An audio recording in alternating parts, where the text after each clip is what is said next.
بسم الله والصلاة والسلام على رسول الله. إن شاء الله تكونوا البنات بخير وعلى خير. اليوم جبت لكم بعد هذه الغيبة إن شاء الله ربي يحلي أيامنا وأيامكم شيء صيفي كما يقولوا، يبرد على القلب. تحلية كراميل، يعني كريمة رائعة جدا بدون تعب، وكأنها يعني كريمة الفلون تاع الفرن، لكن يعني بدون فرن، سهلة جدا جدا وسريعة حتى المبتدئات. ان شاء الله تعجبكم البنات، بنينه بزاف بزاف. شوفوا يعني ما شاء الله تجيكم وكأنها كريمة تاع الفرن، هايلة جدا.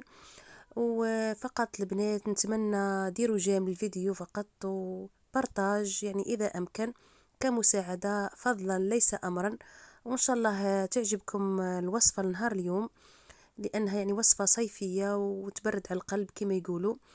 وإن شاء الله البنات كل مرة وين قدرت نقدم لكم فيديو يعني حلوة أو تحلية، أو إن شاء الله شيء مالح فقط حسب الظروف. راكم تعرفوا إن شاء الله ما نغيبش عليكم بزاف، خاصة في هذا الوقت تاع الصيف. كل شيء خفيف وظريف وتحليات إن شاء الله. يعني نقدر إذا نقدر راح نقدم لكم الوصفات يعني على طريقتي، وإن شاء الله تعجبكم. أول حاجة البنات نحتاجوها فلون كراميل. نحتاجو البنات لتر من الحليب، 3 ملاعق كبار من النشا، وزوز ملاعق كبار إلى 3 من الحليب البودرة. ونحتاجو لافاني والكراميل فقط. هذه هي المكونات.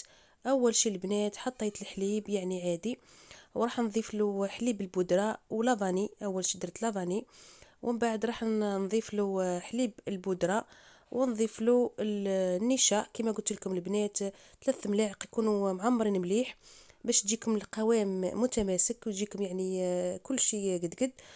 المهم البنات، وهنا راني نخلط فيه كما تشوفوا البنات، نخلطه جيدا باش تذوب لكم المقادير، ونحطه غير بشوي كما تشوفوا هنا نحط فيه النشا غير بالعقل باش يمدلكمش تكتلات.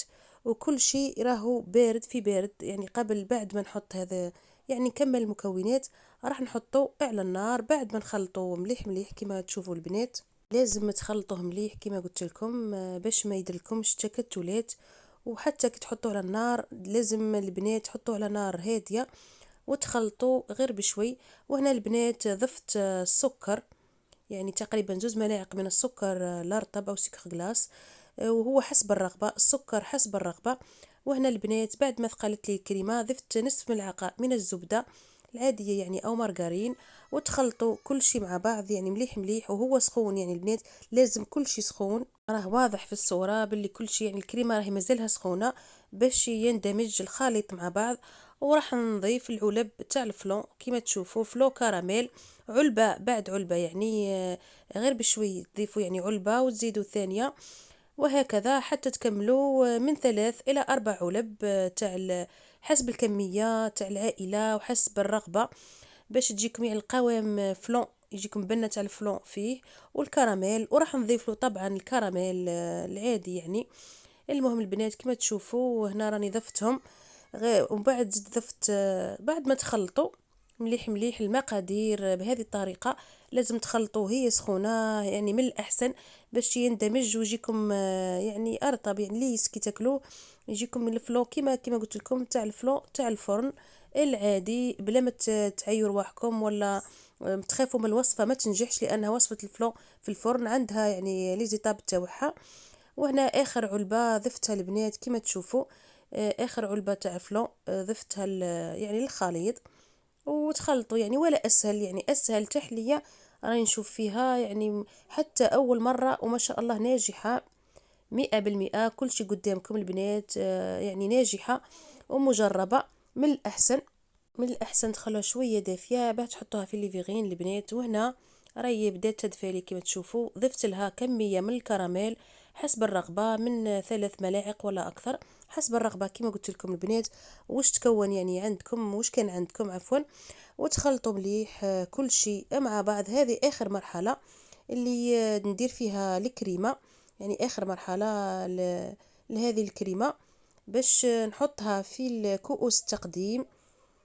وهنا البنات جبت كؤوس تقديم كما تشوفوا ليفيغين تاعكم كما حبيتوا، ولا كؤوس تقديم صغار كبار حسب الرغبة. ضفت لها لوز محمص ومرحي، ونسحق الكراميل. هذا هو التزيين فقط.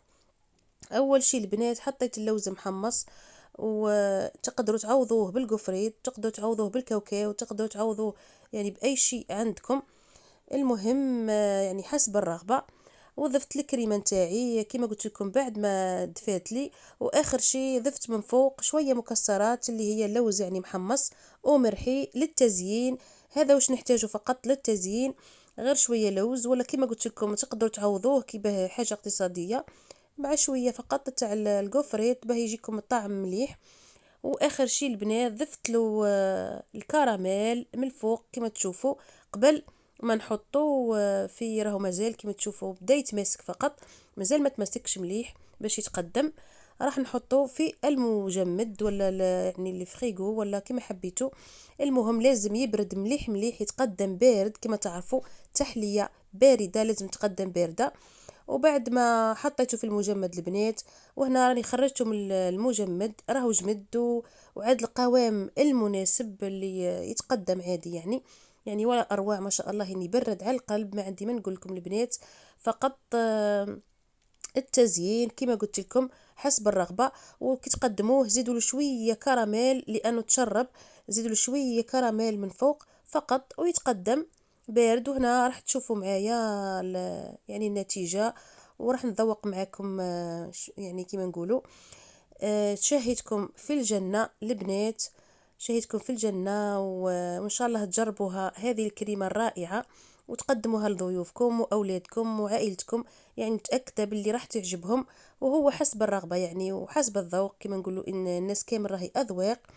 إن شاء الله البنات عجبتكم هذه التحلية لنهار اليوم، وإن شاء الله تقدموها يعني في أفراحكم ولا في يعني مناسبات ولا أي شيء اللي عندكم، ولا حتى العائلة الكريمة. وإلى الملتقى إن شاء الله في فيديو آخر حلو ولا مالح، والسلام عليكم.